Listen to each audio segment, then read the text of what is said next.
Occupational English Test. Listening Test. This test has 3 parts. In each part, you'll hear a number of different extracts. At the start of each extract, you'll hear this sound. You'll have time to read the questions before you hear each extract, and you'll hear each extract once only. Complete your answers as you listen. At the end of the test, you'll have 2 minutes to check your answers. Part A. In this part of the test, you'll hear 2 different extracts. In each extract, a health professional is talking to a patient. For questions 1 to 24, complete the notes with information you hear. Now, look at the notes for extract 1.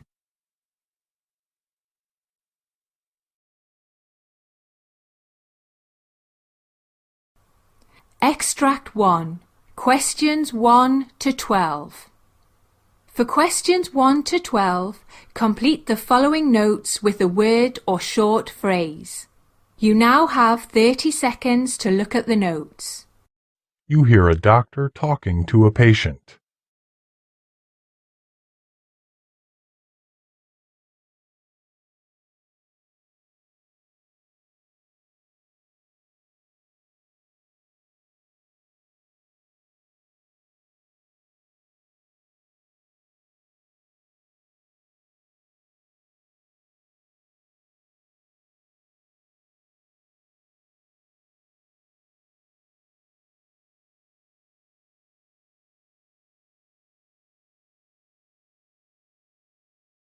Hello, good morning, doctor.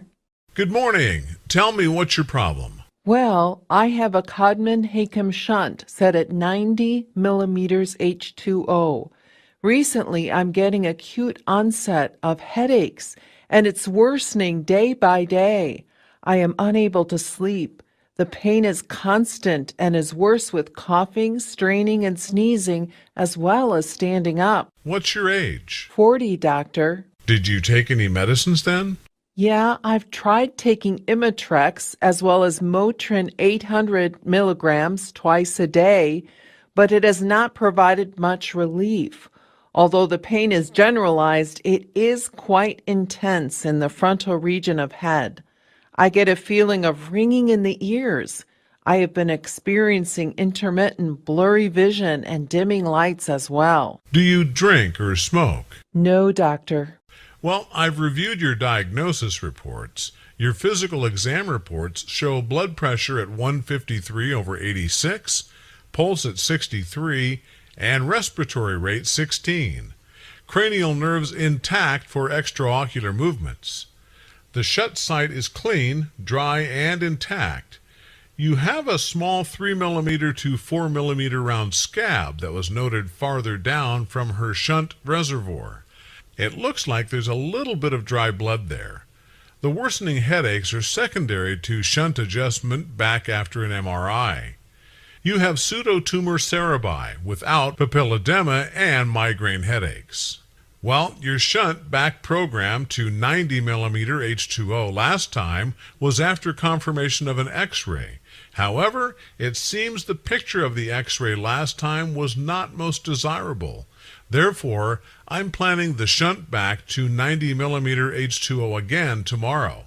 So, you have to have another skull X-ray to confirm the shunt back program to 90 mm H2O.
Extract 2.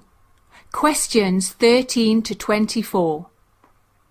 For questions 13 to 24, complete the following notes with a word or short phrase. You now have 30 seconds to look at the notes. You hear a doctor talking to a patient.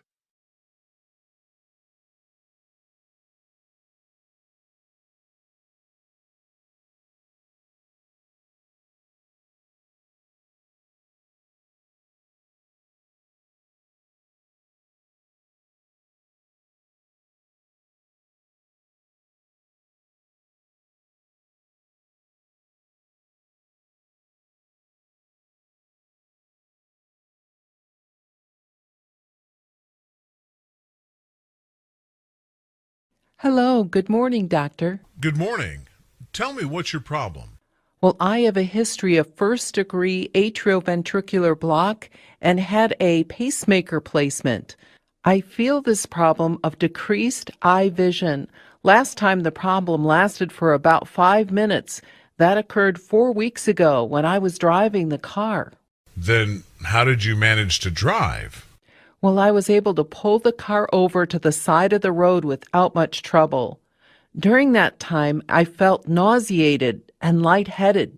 When I approached the clinic at that time and received a CT scan, carotid Dopplers, echocardiogram, and neurological evaluation, all of which were unremarkable.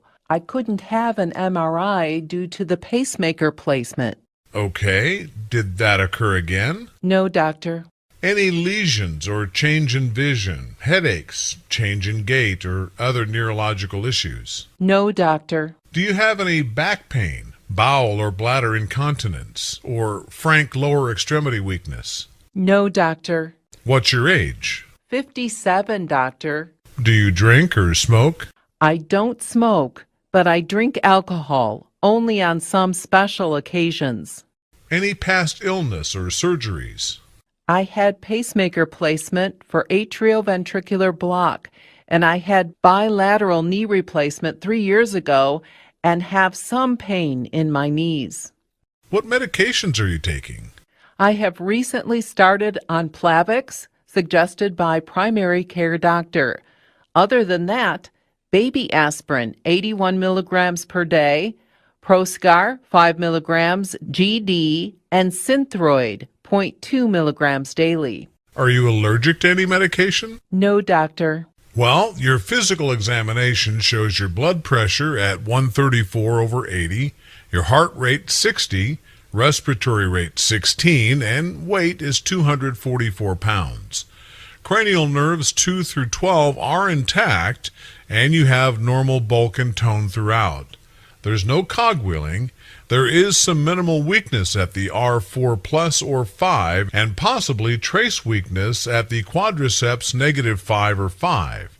You have decreased sensation to vibration and proprioception and vibration. There is no dysmetria or tremor noted. His Romberg is negative. You have developed transient ischemic attack. The character of his brief episode of visual loss is concerning for compromise of the posterior circulation. Differential diagnosis include hyperprofusion, stenosis, and dissection. You have lumbar stenosis. The symptoms are very mild and consist mainly of some mild proximal upper extremity weakness and very mild gait instability. You have to get a CT angiogram to evaluate the integrity of the cerebrovascular system.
That is the end of Part A.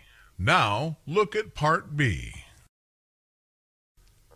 In this part of the test, you will hear 6 different extracts. In each extract, you'll hear people talking in a different healthcare environment.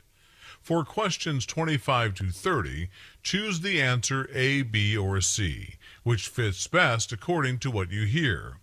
You will have time to read each question before you listen to the audio.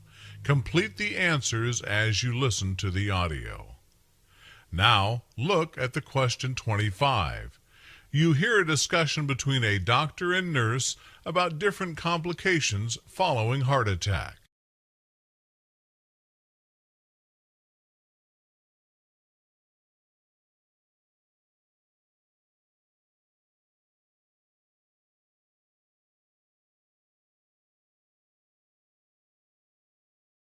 Hello, doctor.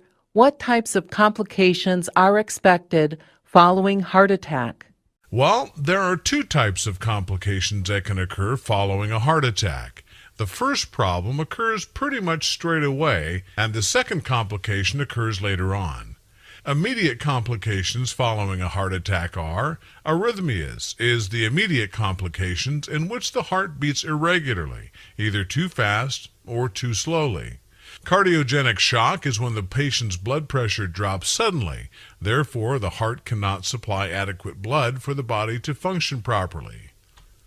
Hypoxemia is the condition when the oxygen levels in the blood become too low. Pulmonary edema occurs when the fluid accumulates in and around the lungs. Deep vein thrombosis occurs when the deep veins of the legs and pelvis develop blood clots that either block or interrupt the flow of blood in the vein. Myocardial rupture occurs when the heart attack damages the wall of the heart. That has an increased risk of a heart wall rupture. Ventricular aneurysm is when a heart chamber called a ventricle forms a bulge.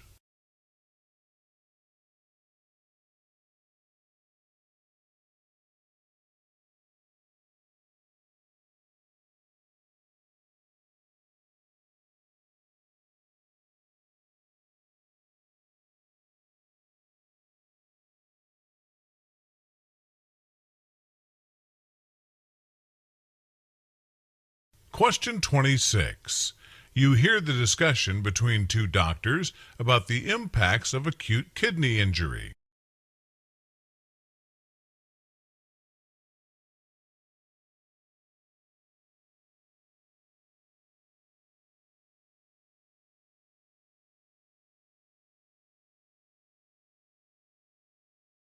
What are the impacts of acute kidney injury, doctor? Acute kidney injury is a common and severe complication of surgery, especially cardiac surgery. Often, the complication is associated with higher rates of morbidity, mortality, and cardiovascular events, longer hospital length of stay, and higher cost. During stage 1, there will be an increase in serum creatinine of 1.5 to 1.9 times baseline, an absolute increase of at least 0.3 milligrams per deciliter, or urine output of less than 0.5 milliliters per kilogram per hour for 6 to 12 hours. During stage 2 of acute kidney injury, there will be an increase in serum creatinine of 2.0 to 2.9 times baseline, or urine output less than 0.5 milliliters per kilogram per hour for 12 or more hours. During stage 3 of the condition, there will be an increase in serum creatinine of 3 times baseline, an absolute increase of at least 4 milligrams per deciliter, initiation of renal replacement therapy, urine output less than 0.3 milliliters per kilogram per hour for 24 hours or more, or anuria for 12 or more hours.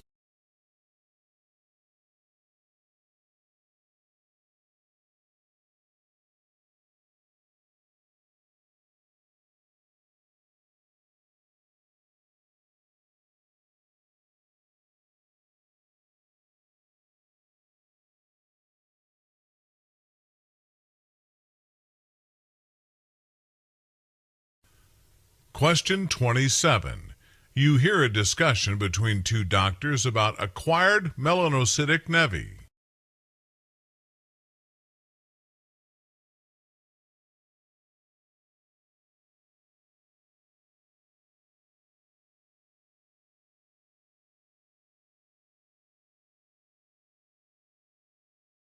Hello, doctor. What are acquired melanocytic nevi? Acquired melanocytic nevi are clumps of melanocytes that originate during childhood but manifest during 30 to 40 years of age. Junctional nevi form macules, with the skin markings becoming slightly more prominent. They are circular flat lesions with a uniform brown coloration. They have lentiginous cells, which are round or oval or spindle-shaped. Dermal nevi are raised pale brown or skin-colored lesions, and often hairy, having focal globules and fine vessels or pale areas. Pseudohorn cysts may be seen. The cells are epithelioid with amphiphilic cytoplasm, and the melanin is in granules. Compound nevi may be raised with a wart-like surface in certain cases and are usually lighter brown than junctional nevi are. They have round or oval globules of pigment, and these may form cobblestone patterns.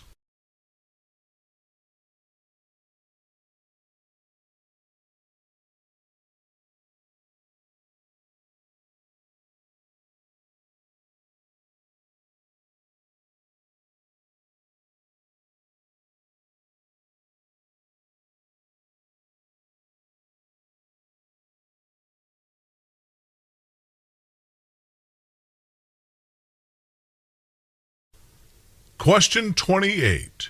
You hear a discussion between a doctor and nurse about amblyopia.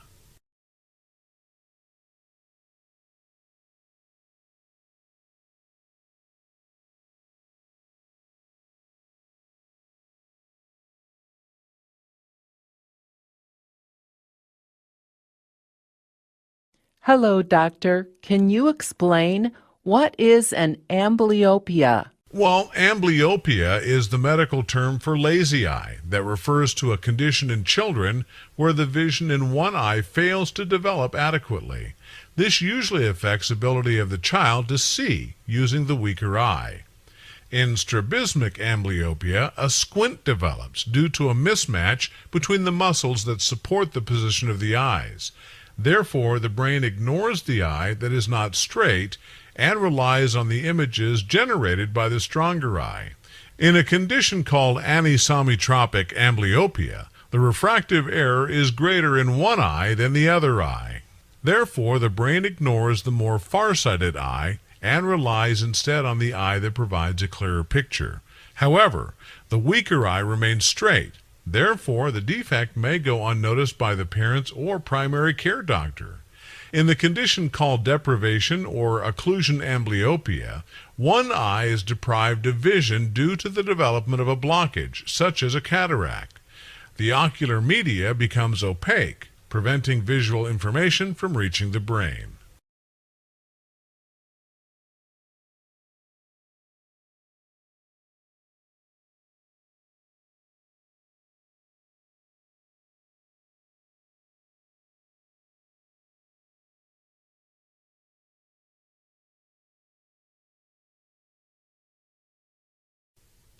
Question 29.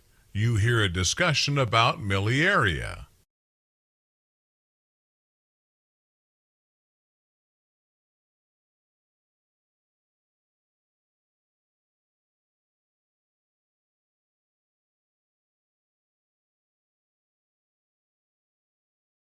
Hello, doctor. What is miliaria?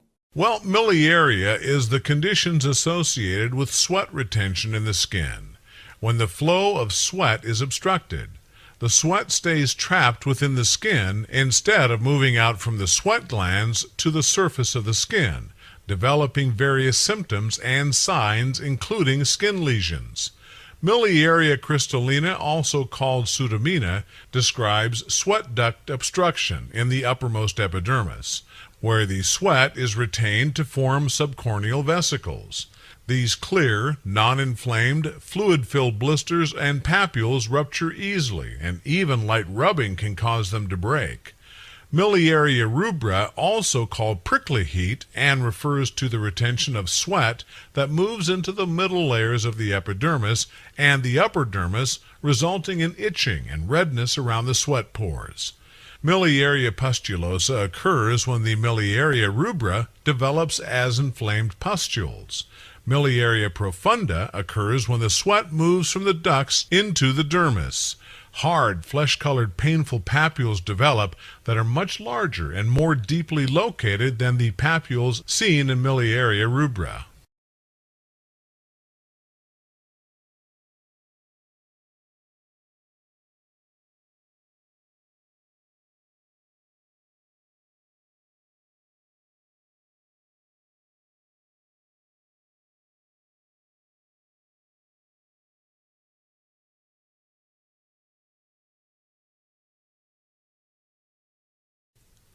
Question 30.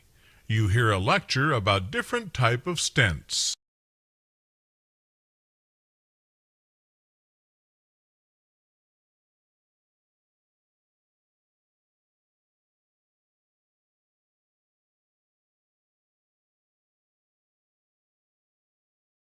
We see today what is stent and what are the different types of stents. Stent is a splint that is placed inside a duct, blood vessel, or canal temporarily to aid healing or relieve an obstruction. Primarily, they are used to keep narrowed blood vessels open and patent, to allow sufficient blood flow or bodily fluid.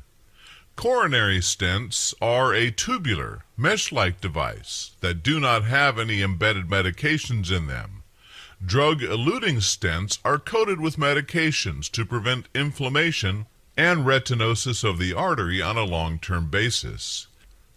A urinary stent is used to hold open the ureter in cases where it is narrowed. Ureters are long tubes that carry urine from the kidneys to the bladder, where it is stored until it is emptied. Urethral and prostatic stent is used to open up the narrowing caused by an enlarged prostate pushing against the urethra, preventing the normal outflow of urine. Peripheral vascular stents are used to keep blood vessels outside the coronary arteries open. Stent grafts are tubular devices made up of a special fabric that is supported by a rigid metal stent. These are mainly used for vascular surgeries, such as to repair abdominal aortic aneurysm. Stents can also be used to keep the food pipe of the esophagus open in case of esophageal constriction, and biliary stents can be used to maintain adequate drainage of bile into the intestine.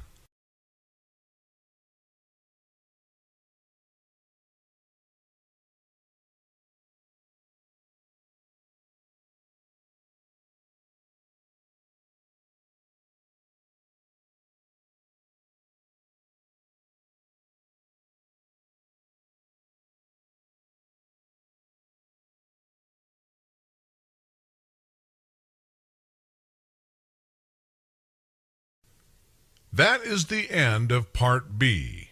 Now, look at Part C. Part C. In this part of the test, you'll hear two different extracts. In each extract, you'll hear health professionals talking about specific aspects of their work. For questions 31 to 42, choose the answer A, B, or C, which fits best according to what you hear. Complete the answers as you listen to the audio. Now, look at Extract 1. Extract 1, questions 31 to 36. You hear the discussion between a senior doctor and junior doctors on epidermal nevi. You have 90 seconds to read questions 31 to 36.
Hello, doctor. Can you please explain different types of epidermal nevi? Epidermal nevi are categorized based on their clinical features, by the site of occurrence and their extent of spread. However, mostly they are categorized based on the epidermal cell that predominates in the lesion. In certain patients, multiple epidermal nevi occur along with systemic abnormalities, and they form the epidermal nevus syndromes. Based on the occurrence patterns, epidermal nevi are categorized differently, despite the similarity in their microscopic appearance. Nevus varicosus occurs as a single or multiple lesions, but always localized. Nevus urineus laterus occurs as a linear pattern of lesions. Ichthyosis hystrix are generalized lesions. However, epidermal nevi are also classified by their cell of origin. Nevus sebaceous are quite common and are made up of sebaceous glands with or without hair follicles. They're found commonly on the scalp, but also on the extremities or trunk, and are pale yellow in color, with a smooth, hairless surface. They are present in infants, though they may manifest only after puberty or in childhood. 1/4 of the cases eventually give rise to tumors and are mostly benign. Often it is connected with the occurrence of Schimmelpenning syndrome, phacomatosis, pigmentokeratotica, didymos-aplastic sebacea, and scalp syndrome. Keratinocytic epidermal nevus are also called non-organide epidermal nevi and are quite common among this group of lesions. They follow the lines of Blaschko and begin as brownish macules, thicken and darken with age to become plaques. They may be defined as linear or varicose based on their appearance. Other variants include the epidermolytic epidermal nevus, the acantholytic epidermal nevus, and the systemized epidermal nevus. Nevus comedonicus are formed of proliferated dilated keratinized follicles, often inflamed or showing signs of infection as a result of blockage, forming blackheads, and pitting is often seen. It may be associated with brain abnormalities, bone defects, and cataracts. The Angora hair nevus is remarkable for the long and soft white hair, like Angora wool, that grows from it. It may be associated with other defects of the brain and bones. The Becker nevus is a dark patch of hairy skin that appears like a checkerboard shape, becoming larger and darker after puberty due to androgen-dependent nature. Often it is found on the upper part of the back or on the shoulders. It is linked with other skeletal-muscular defects, forming the Becker nevus syndrome. Inflammatory linear varicose epidermal nevus is linear and forms plaques, usually unilateral. They are usually pruritic and appear inflamed and hyperkeratotic. The first appearance is after 6 months of age. Porokeratotic eccrine nevus appears as warty keratotic papular lesions, mostly on the palms and soles, but in some cases they may appear all over the skin.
Now, look at Extract 2, questions 37 to 42.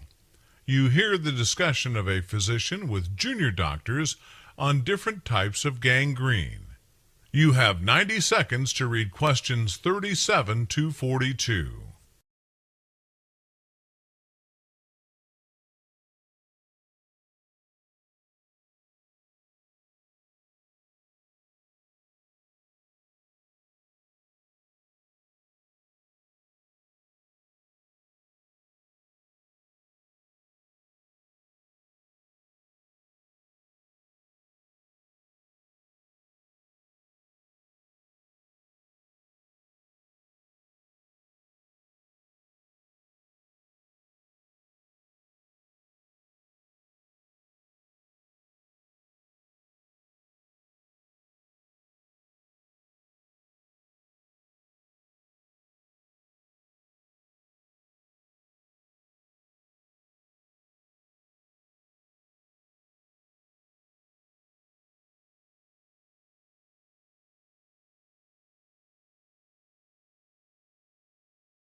Hello, doctor. Can you explain different types of gangrene? Well, the term gangrene refers to the death of tissues due to lack of blood supply and deeper invasion of infected tissues, which are broadly classified into two categories, dry and wet gangrene. Although there are many types of gangrene, all types of gangrene manifest either as dry or wet form. In the dry gangrene, there is obstruction or slowing of blood flow into the organ or part of the body that is affected. Peripheral parts like toes, fingers, nose tip, earlobes, etc. are commonly involved. Often, dry gangrene is seen in patients of type 1 and type 2 diabetes, where long-term high blood sugar damages the small arteries and blood vessels that supply blood to the end parts of the body, such as fingers and toes, resulting in obstruction and slowing of blood flow and ultimately gangrene. In patients with dyslipidemia or high cholesterol, there is a risk of cholesterol deposition and lipids called plaques within the blood vessels. In the peripheries, such as fingers and toes, this leads to decrease in the blood vessel diameters by narrowing of the lumen, resulting in formation of gangrene. Patients with peripheral arterial disease develop fatty acid deposits or develop narrowing of peripheral blood vessels. Certain conditions include scleroderma and Raynaud's disease, where the blood supply is restricted to leg or hand muscles, resulting in gangrene. Dry gangrene is usually identified by cold, painless, and dry and shriveled up affected part. However, there will be healthy skin surrounding them. The area affected appear mummified. Wet gangrene occurs due to infection and invasion of bacteria into deeper tissues after injuries, foot ulcers, frostbites, or burns. There is excessive swelling of the affected part due to release of the toxins from the invading bacteria, resulting in blockage of the blood supply and worsening of the infection as the white blood cells cannot reach the area affected via blood vessels. Wet gangrene spreads much quicker than dry gangrene and may result in life-threatening complications like septic shock. Wet gangrene appears discolored or black, and often with acute and excruciating pain.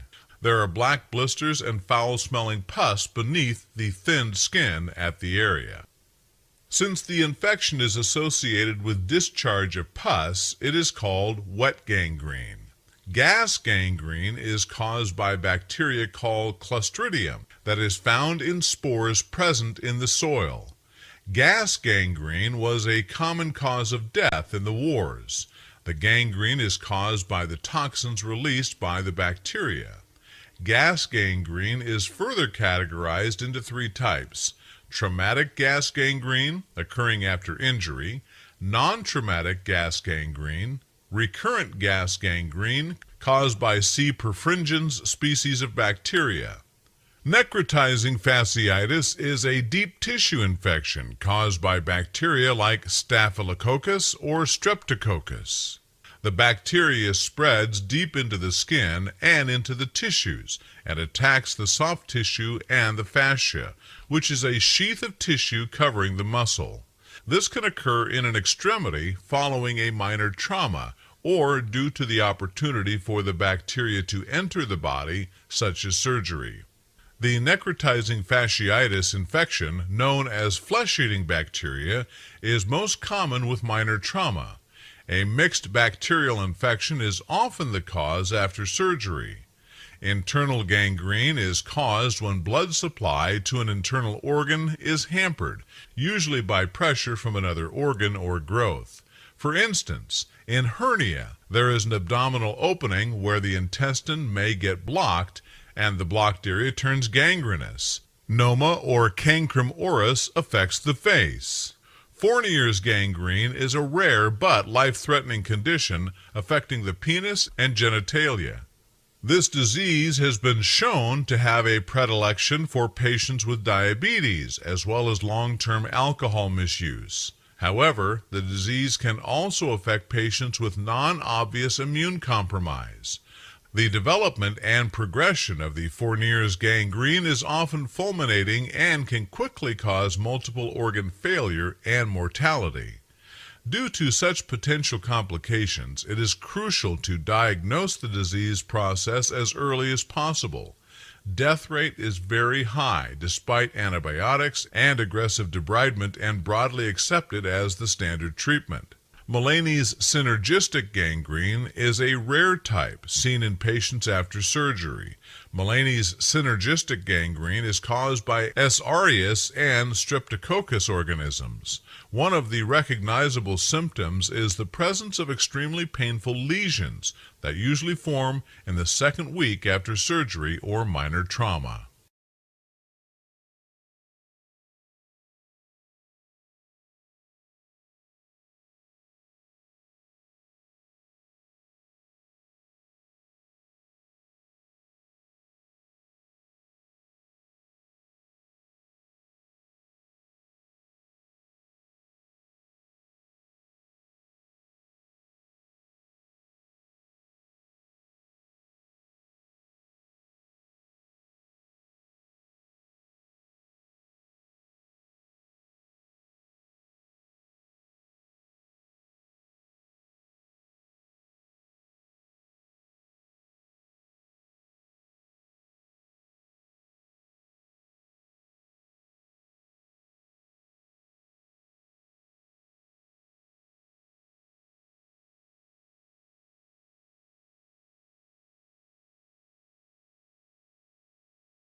That is the end of Part C.